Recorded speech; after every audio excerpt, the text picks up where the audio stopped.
Let's jump right into this next story. We've got TikTok troublemaker Mizzy, 18, is arrested for breaching court order by posting new videos online after he was given slap on the wrist for vile pranks, including home invasion. Serial TikTok troublemaker Mizzy has been arrested by police for allegedly breaching a court order after the teenager was given a slap on the wrist for his vile home invasion pranks in London. Mizzy, whose real name is Bakari Bronze O'Garrow, is behind the series of videos including stealing a woman's dog, ripping up library books, and jumping into strangers' cars. This week, the social media menace appeared at the Thames Magistrate Court, where he admitted one count of failing to comply with a community protection notice issued on May 11th, 2022. Yeah. We're not trying to harm anyone, we're not trying to do nothing, but yeah, you lot keep hating, you're helping us. My hair looks rubbed.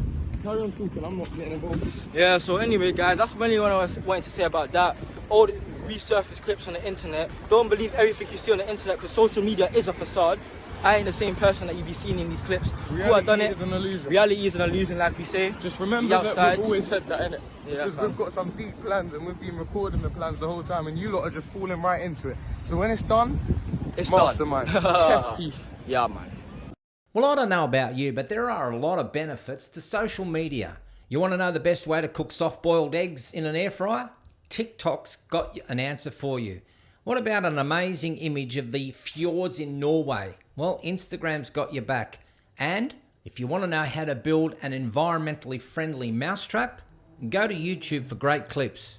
Yes, I know. I've searched it.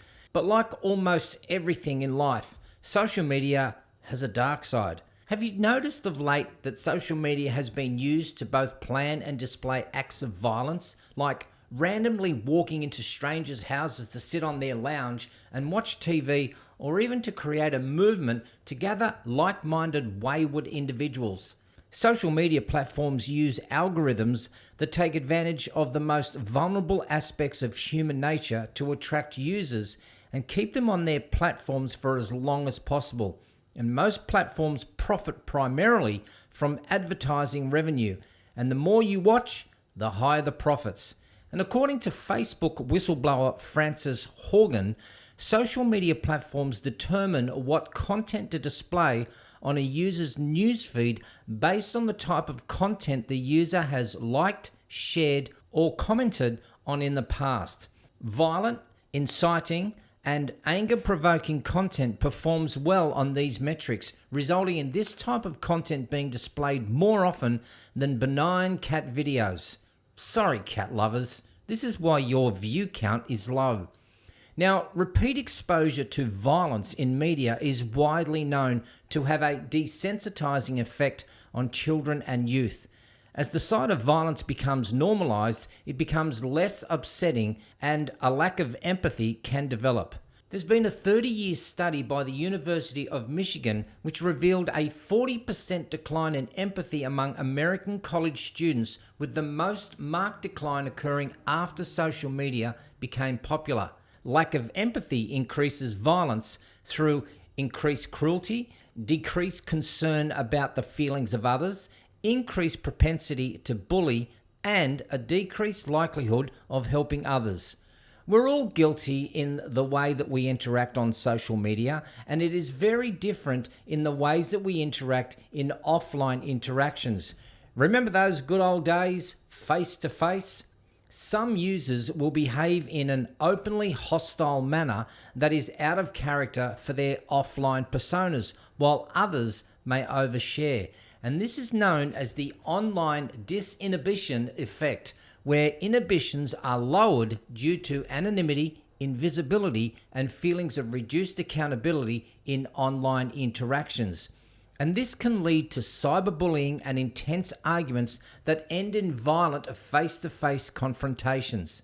We aren't all human behavior specialists, but we are very much aware that social validation and a sense of belonging are important goals for teens who often turn to social media looking for their tribe. While some teens limit their networks to people they know, Others develop large networks with hundreds or even thousands of followers.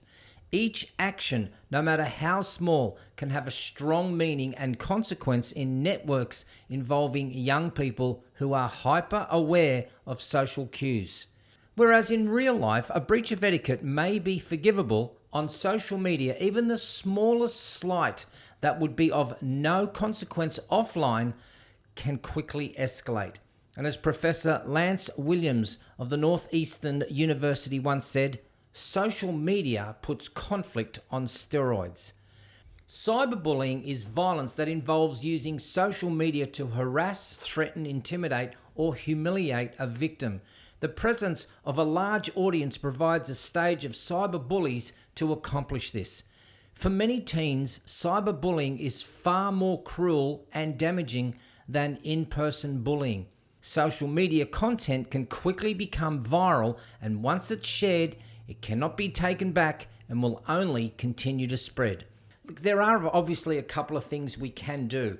Simply and easily enough, you can just simply ignore the posts that are deliberately inflammatory or angering. I know this is easy to say, and the rest of these tips are easy to say, but they're simple to achieve. You can simply block and delete this person. You can even not respond to the comment when you're angry or emotional. And if you must respond, just take the time to think about how it's going to come across. And you can try to respond with empathy and never agree to a fight. It may help to remember the saying, hurt people hurt people.